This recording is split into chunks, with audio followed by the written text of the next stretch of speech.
नमस्कार दोस्तों, मैं सोनू शर्मा। आज का वीडियो हम सबके पूजनीय श्री हनुमान जी पर। श्री हनुमान जी एकमात्र ऐसे देवता हैं जिनकी आलोचना नहीं होती, उन्हें कोई दोष नहीं दिया जाता। कई देवता ऐसे हैं जिनकी हम पूजा तो करते हैं पर क्रिटिसाइज भी करते हैं। देवराज इंद्र की पूजा होती है लेकिन लोग उनकी आलोचना भी खूब करते हैं। ब्रह्मा जी के पुत्र देवर्षि नारद जी की पूजा होती है पर लोग उनकी आलोचना भी करते हैं। जो इंसान इधर की बात उधर करे उसे नारद मुनि तक कहने लगते हैं। यहां तक कि हनुमान जी के आराध्य श्री रामचंद्र जी को भी लोग क्रिटिसाइज करते हैं कि उन्होंने अपनी पत्नी मां सीता की अग्नि परीक्षा करवाई और किसी धोबी के कहने से उन्हें अयोध्या से बाहर निकाल दिया। इस हिंदुस्तान में लोग भगवान कृष्ण की आलोचना भी करते हैं कि वो छलियां हैं, चोरी करते हैं। उन्होंने महाभारत के युद्ध में कई बार अधर्म से युद्ध किया, लेकिन हनुमान जी एकमात्र ऐसे देवता हैं जिनका एक भी आलोचक आपको पूरे संसार में ढूंढने से नहीं मिलेगा। आपको उनकी एक भी कमी नहीं मिलेगी। इस चिरंजीवी देवता की यह उपलब्धि उन्हें कलयुग का सबसे लोकप्रिय देवता सिद्ध करने के लिए पर्याप्त है।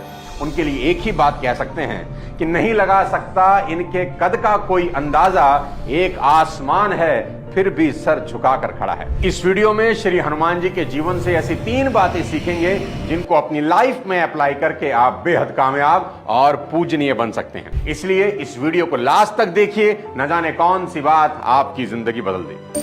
पहली सीख, अगर जीवन में कामयाब होना है तो जिम्मेदार बनो। आपको आगे बढ़कर जिम्मेदारी उठानी होगी। You should take responsibility. और याद रखना कि जिम्मेदारी कभी दी नहीं जाती, खुद आगे से बढ़कर ली जाती है। जब राम रावण युद्ध में लक्ष्मण मूर्छित हुए तो राम विलाप करते हुए कहते हैं, हे लक्ष्मण, मैं अयोध्या जाकर क्या मुंह दिखाऊंगा कि अपनी पत्नी को पाने के चक्कर में अपने भाई को खो दिया। तुम जागते क्यों नहीं? राम बेहद दुखी हैं और उनका दुख वहां खड़े सभी देख रहे हैं पर कोई कुछ कह नहीं रहा, कोई कुछ कर नहीं रहा। श्री हनुमान जी भी वहीं खड़े हैं और सब देख और सुन रहे हैं। वो खुद से आगे आते हैं और पूरी जिम्मेदारी लेकर कहते हैं कि हे भगवान, आप चिंता ना करें, काल की भी ताकत नहीं जो लक्ष्मण भैया के प्राण ले सकें। और अगर आप आदेश करें तो एक छलांग लगाकर चांद को ले आऊं और उसको निचोड़कर उसमें से अमृत निकालकर लक्ष्मण जी के मुंह में रखकर उन्हें जीवित कर दूं। हे प्रभु, जो आप आज्ञा दें तो पैर की एक ही लात से धरती को फाड़कर पाताल लोक में जाकर जहां सर्प अमृत कुंड की रक्षा करते हैं वे कुंभ ले आऊं और उस अमृत से लक्ष्मण को स्नान करा दूं। भगवान, आप आदेश करो तो काल को भी पकड़कर यहां ले आऊं, बस आप आदेश करो। क्या गजब की चीज है सीखने की। हनुमान जी से किसी ने कहा नहीं ये सब करने के लिए, लेकिन वो खुद से सभी रिस्पॉन्सिबिलिटी उठाने को तैयार हैं। और उस वक्त भगवान खुद शोक में डूबे हुए हैं, उन्हें कोई सुध नहीं। उस समय विभीषण कहते हैं, लंका में सुषेण वैद है, अगर कोई उन्हें ले आए तो बात बन सकती है। हनुमान जी फिर सबसे आगे आते हैं और कहते हैं, बस इतनी सी बात, अभी ले आता हूं। जब तक किसी को कुछ समझ आता तब तक तो हनुमान जी एक छलांग लगाकर लंका पहुंच गए। रात हो गई, सभी सो गए हैं। हनुमान जी ने सोचा अगर वैदराज से रिक्वेस्ट करूंगा चलने की तो शायद ये मानेंगे नहीं। हनुमान जी बेहद चतुर हैं, होशियार भी हैं। उन्होंने वैद सुषेण का घर जड़ समेत उखाड़कर वहां रख दिया जहां लक्ष्मण जी मूर्छित हैं। हनुमान जी ने कहा, वैदराज, इनकी दवा कीजिए। सुषेण लक्ष्मण की नब्ज देखते हैं तो कहते हैं करीब करीब असंभव है। हनुमान जी फिर से आगे आते हैं, रिस्पॉन्सिबिलिटी लेते हैं और कहते हैं, आप बताइए तो सही क्या करना होगा। सुषेण कहते हैं, महावीर, इलाज तो है परंतु अति कठिन और असंभव है। अति दूर उत्तर दिशा में हिमालय पर्वत पर संजीवनी नाम की औषधि है, उसे लाना होगा। हनुमान जी फिर जिम्मेदारी उठाते हुए कहते हैं, बस इतना ही, अभी जाकर ले आता हूं, कौन सी बड़ी बात है। तब सुषेण चेतावनी देते हुए कहते हैं कि महावीर, इस औषधि को प्रातःकाल सूर्य उदय से पहले लाना होगा। सूर्य उदय से पहले उस औषधि की 2 बूंदें अगर लक्ष्मण के मुंह में डाली जाएं तो लक्ष्मण खड़े होंगे, पर सूर्य उदय के बाद यह औषधि किसी काम की नहीं। हनुमान जी बिना 1 सेकंड गवाए श्री राम के चरणों में सर रखकर कहते हैं, प्रभु आज्ञा दें। यहां राम बहुत दयनीय भाव से हनुमान से पूछते हैं, पवन पुत्र, सूर्य उदय होने से पहले क्या तुम आ पाओगे? लंका से हिमालय तो बहुत दूर है। अब यहां हनुमान जी का आत्मविश्वास देखिए, विल पावर देखिए। वे बोले, प्रभु आपकी आज्ञा होगी तो आ जाऊंगा। और सूर्य की इतनी ताकत नहीं कि वह उदय हो, अगर उसने उदय होने का साहस भी किया तो मैं उसे अपने मुख में रख लूंगा, बस आप आज्ञा दें। भगवान ने अपने दोनों हाथ हनुमान जी के सर पर रखे और सियावर रामचंद्र की जय कहकर हनुमान जी ने छलांग लगाई। तो देखने वाले कहते हैं कि हनुमान जी जाते हुए दिखे ही नहीं, बस एक रेखा जाती हुई दिखाई दी और हनुमान जी संजीवनी बूटी लेकर रात ही रात में लौट आए। इस पूरे एपिसोड में क्या सीखा?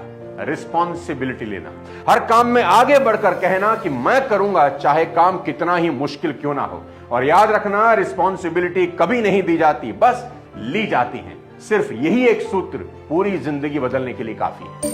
अब दूसरी सीख देता हूं आपको, हमेशा बड़ा काम करने की कोशिश करना। जानते हैं दुनिया किसको याद रखती है या फिर किसको बड़ा रिवॉर्ड देती है? दुनिया उसी को याद रखती है जो बड़े काम करते हैं। श्री हनुमान जी को लोग युगों के बाद भी इसलिए याद रखते हैं क्योंकि उन्होंने जीवन में बड़ी बड़ी चुनौतियों का सामना किया। उन्होंने 400 कोस का समुद्र लांघ दिया जो असंभव था। वो अगर कोई नदी नाला लांघते तो शायद कोई उन्हें याद ही नहीं रखता। जब लक्ष्मण मूर्छित हुए तो वो लंका से हिमालय चले गए संजीवनी बूटी लेने और रात रात में लौट आए। कितना इम्पॉसिबल सा काम था, पर उन्होंने किया। और अहिरावण जब श्री राम लक्ष्मण को बांधकर पाताल लोक ले गया उनकी बलि देने के लिए, तो हनुमान जी पाताल लोक चले गए और अहिरावण को मार डाला। और जब भगवान नागपाश में बंधे तो हनुमान जी ही थे जो गरुड़ को देवलोक से ले आए और भगवान को बंधन मुक्त कर दिया। अगर आप नोट करें तो एक एक काम इतना बड़ा है कि बड़े से बड़े इंसान के सोच कर ही पसीने छूट जाएं, लेकिन बजरंगबली सभी कामों को शानदार तरीके से पूरा करते हैं। देखो दोस्त, क्रिकेट में अगर कोई टीम 60-70 रन पे ऑल आउट हो जाए और दूसरी टीम स्कोर चेज कर भी ले, क्या बड़ी बात हो गई। उस मैच को कौन याद रखेगा? लेकिन साउथ अफ्रीका ऑस्ट्रेलिया का वो मैच आज भी लोग याद रखते हैं जब साउथ अफ्रीका ने 434 रन चेज करके ऑस्ट्रेलिया को धो दिया। सबक बड़ा सीधा है। दुनिया बड़ी अचीवमेंट को याद रखती है। जैसे कोई डॉक्टर अगर आपकी खांसी जुकाम का इलाज करे तो आप कितनी कीमत देंगे? कुछ भी नहीं। लेकिन अगर वही डॉक्टर ब्रेन ट्यूमर का इलाज करे तो आप अपना सब कुछ दे देंगे। सबक फिर वही है कि दुनिया आपको बड़ा काम करने का रिवॉर्ड देती है और सदियों तक याद रखती है। याद रखना दोस्त, जिंदगी में बड़ा काम करने की कोशिश करना। आखिरी में सबसे इंपॉर्टेंट लर्निंग जो आज के टेंशन के माहौल में सबसे ज्यादा जरूरी है, जो हमें हनुमान जी से सीखनी चाहिए, वो है सदा खुश रहना, प्रसन्न रहना। मैं तो हमेशा कहता हूं कि प्रसन्न मन में ईश्वर का वास होता है और दुखी लोगों के आसपास चांडाल नाचते हैं। आप पूरी रामायण पढ़िए, आप हनुमान जी को कहीं भी दुखी नहीं पाएंगे। रामायण का करीब करीब हर पात्र दुखी है हनुमान जी को छोड़कर। राम दुखी हैं, रो रहे हैं, कोई पत्नी को उठाकर ले गया है। सीता वहां रावण की अशोक वाटिका में दुखी हैं। लक्ष्मण जी भी गुस्से में हैं, मंथरा पर गुस्से में हैं, कैकेयी पर गुस्से में हैं। महाराज दशरथ राम के वियोग में दुखी हैं, इवन प्राण तक दे देते हैं। भगवान राम की तीनों माताएं दुखी हैं। भरत भी रो रहे हैं, अपनी मां को कोस रहे हैं और रावण तो परेशान है ही। लेकिन देखिए, एक श्री हनुमान हैं जो मानस के आरंभ से अंत तक शांत और प्रसन्न है। जब जामवंत जी हनुमान जी को शक्तियां याद दिलाते हैं तो तुलसीदास लिखते हैं, जामवंत के वचन सुहाए, सुनी हनुमंत हृदय अति भाए। हनुमान जी बहुत खुश हो गए और बोले, सीता जी को खोजने का काम जरूर पूरा होगा क्योंकि मेरा मन बड़ा प्रसन्न है, मैं बहुत खुश हूं। इसलिए दोस्त, हमेशा याद रखना, जब आपका मन किसी भी काम को करने को लेकर खुश होता है ना, तब दिमाग ये सोचता ही नहीं कि काम होगा या नहीं, वो बस उस काम को पूरा करने में जुट जाता है। और हनुमान जी सब बांदरों को कहते भी हैं, तुम सब यही कंदमूल खाकर मेरा इंतजार करो, मैं सीता जी का पता लगाकर आता हूं। वो ये बिल्कुल नहीं कहते कि मैं ट्राई करता हूं, क्योंकि उनको कोई डाउट नहीं कि मां मिलेंगी या नहीं। वो बिल्कुल श्योर हैं क्योंकि मन प्रसन्न है। कितनी कमाल की बात आप सीख सकते हैं कि कोई भी काम करने के लिए आपके मन का खुश होना बहुत जरूरी है। जब भी आप कोई काम खुशी खुशी करते हैं तो ना तो थकावट होती है, ना टाइम का पता चलता है। इसलिए सक्सेस का सबसे बड़ा सीक्रेट यही है कि आप खुश रहें, मस्त रहें। दोस्तों, वीडियो के आखिरी में एक इंपॉर्टेंट लर्निंग देता हूं जो हनुमान जी से आप सीख सकते हैं, और वो है अच्छा शिष्य कैसे बना जाए।